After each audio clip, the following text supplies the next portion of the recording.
digital. And those of you that don't know, Mary Poppins, she was doing this way before many of us, before I was born anyway, but it was certainly eye-opening for me to know that all the way back in 1964, this idea of mixed reality where a real person could come into the virtual was being explored. So, bringing it back to the work today, we're seeing another sort of rise and fall situation with things called music videos. So some of the younger members of the audience might not even remember music television back in the day when they actually played music videos. It was the best of times, it was the worst of times. And I think that ebb and flow is reflective perhaps of the way in which our practices around music are changing. So those of you who don't know, music videos are short films that are based around a piece of music. I think they're still relevant today. It's just that you just can't go to one place to find them. And another question that I'd like to sort of introduce, that I introduced to the group when we were first going on this journey together was, what's your favorite music video? Who has a favorite music video? Okay, yeah, so some people in the room, they know music videos, they have a favorite. Long form, short form, I'm easy. I've got two examples on the screen here of what I found on YouTube even. So Bjork has a 360 video, like an immersive music video that's available, as do Gorillaz. But like I said, the art form that I'm mostly interested in is volumetric video, and how and what that is also present in music videos today. So Billy Corgan, another, again, 90s icon from Smashing Pumpkins, he recently, in the last couple of years anyway, released a video where he's captured volumetrically. This is presented on a two-dimensional plane, which is your TV, your screen, your monitor, your phone, your iPad, your tablet. And the camera pans around him and he exists within this virtual imaginative world. Tino Kamal, VIP, he also explored this with a bit more energy, I think, in terms of his video production using virtual reality and shaders and video effects that were stunning. And there are a lot of other examples again. And like I say, there's an ebb and flow to music videos where people like them, they fall out of fashion, and they come back again. I think we see that with technology as well. And the wave at the moment is that XR, particularly virtual reality, is peaking, or has peaked, depending on the media that you read around it.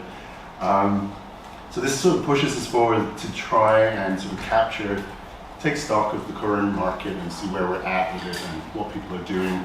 And if we can move away from these expensive, multi-million dollar studios, like we've got two very expensive studios there that you and I could never generate enough research revenue in our entire careers to pay for 10 minutes in, let alone afford any of the technology in it. So we've got a barrier to break there.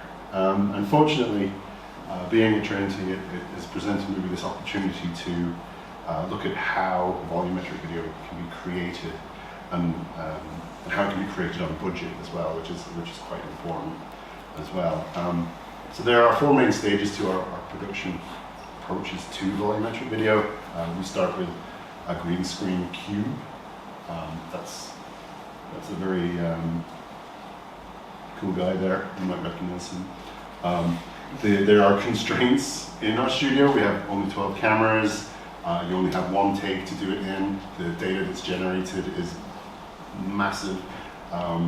So we have 6 4K and 6 HD cameras recording simultaneously to capture the footage in real time. We then we take all of that video footage and we have to synchronize those 12 video sources, and then we silhouette, chroma keying out the object of interest. We also have to do things like, you can kind of see the color correction that needs to go on. Not all cameras are the same. We need to do a lot of video processing following this, where each frame of the video is explored from the perspective of photogrammetry. It's interesting architecture there, a lot of photogrammetry happening in the landscape and GIS and architectural space. It's kind of the same thing, but with people and objects as the central stage. We also have to work with computer scientists to achieve these things. So we have to upload all of our process footage, and all of the work that goes on in the background has to be complete before we go into the studio to record. We have to put the videos up on AWS. They get put through a very bespoke pipeline, and what we get at the end is a volumetric video that can be imported into a game engine. It's basically a 3D OBJ file, every frame, and it tricks the eye into thinking that it's moving. And if you know how long it takes to load a 3D object, even one can crash a system. So there's a lot of technological hardware thrown at this problem as well to get things rolling, so to speak. So we go into the capture studio, but before we go in there, there's a whole process of preparation required. So it's not just don't wear green in the green studio. There's things like reflective materials, anything shiny, anything transparent, your set design, the movement. You can see that there's a very constrained capture space in the middle. If you go outside of that, you just get chopped off, which is particularly problematic for instruments like the bass because they have a longer head on them. This was a demo, a test. This is what we were initially exploring to see what would work and what wouldn't work. And this has all of the things that you shouldn't use in a volumetric capture studio. Shocking glasses, pegs, chrome, wide stands, sticking out parts outside of the circle, and we learned a lot from it. When we finally went into the studio with our artists, we've nailed down a lot of the choreography, the things that they could do, the things that they couldn't do. Those with a keen eye will note that there's no strings, there's no chrome, there's no pegs, it's miming, and Cahir does a really good job of hitting every note and yet not having a single note to hit at the same time. Absolute legend. So this is what I was saying about the 3D reconstruction then. So we take our silhouettes from 12 different angles and we create a 3D object around that. We then we get a mesh that we then put a texture on top, and like I say, it's a series of OBJs and an MP4 file running in synchronization with that. So every frame of the video matches the frame of the object, and it creates this illusion of movement. What's really interesting is our spin-out company Volograms have an app called Volu, and they do this with a single camera. If you saw our volumetric video reconstructions today or yesterday, you'll know that they're not perfect, but they have a certain aesthetic quality that is less uncanny than, say, the CGI versions that we've seen throughout the conference as well. I'm more forgiving of the anomalies that appear within volumetric video than I am with those creepy dead stares that you get from avatars. They're very upsetting. So you can do it with one camera. That's the progression from where we started. But the drawback is you can't do reconstructions with any sort of prop because it's generated with AI, and AI will be like, this human shape, head, torso, arms, legs, has an extra arm, I don't know what that means, and it just falls down and crashes. So we get extra blobby materials because we can't apply AI, but we can apply more cameras to try and compensate for that. Aesthetically, we evolved the band throughout the creative process as well for our scenography and our narrative design, because there is a kind of story to what's going on, not just a literal one that Lindsay wrote into the song lyrics. It's a song about Lily Yates. She's the lesser famous Yates sibling, and she was really important to a lot of industry in Ireland in terms of, she was a seamstress, and the textile industry was basically built on the back of some of the work that they did here. Lindsay is an artist and she does embroidery, so we incorporated that into our scenography. We also took inspiration from some existing games. How can we look at materials and create materials in a three-dimensional way? And then we landed on this sort of concept of how do we get volumetric video into this material world? And everyone knows that the render is better than the final product. That was what we were looking to achieve, and I think what we achieved was somewhat close to that.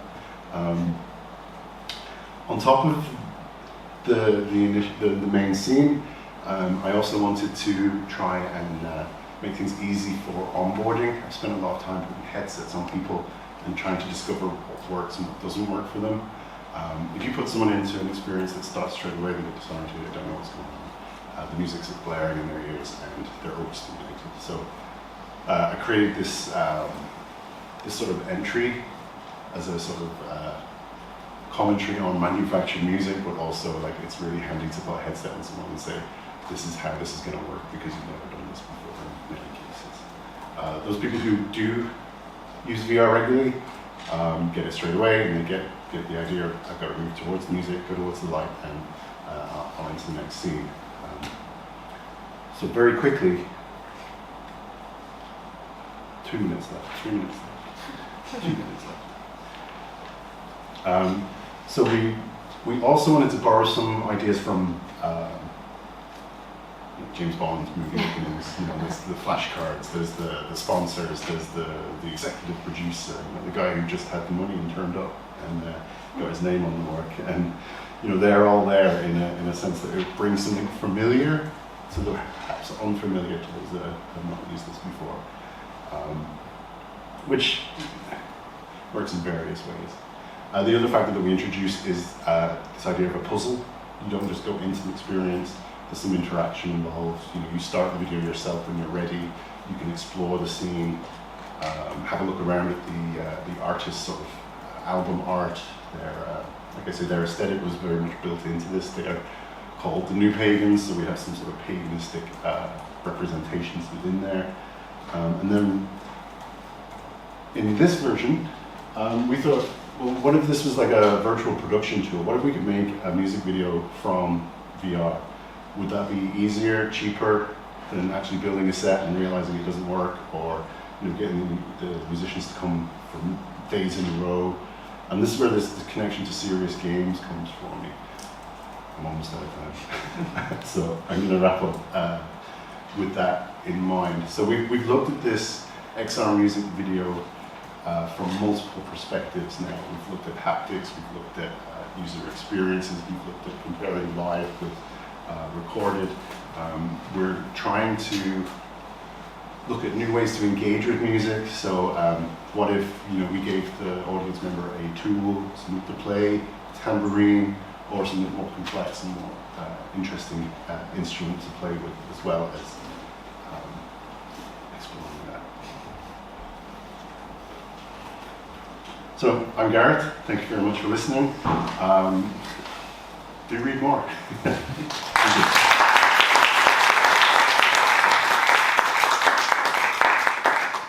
Okay, thanks for your presentation. Maybe one question? Yeah. I can see you did your PhD in haptic feedback. I'm just wondering if you thought about including any of that into music videos, since you've got the controllers. We did. Yeah, we did. So we had a paper out earlier this year that explored that in precisely. To be more concise, it's vibrotactile feedback. Okay. In the haptic space. I've done previous work with that for interactive digital musical instruments, where the musician is playing a virtual instrument and with and without feedback. And I thought, what about an audience member? What sort of impact does that have? No big reveals or giveaways, but yeah, it's good for their experience. Yeah. Very little. Okay. Thank you very much. Thanks for your talk.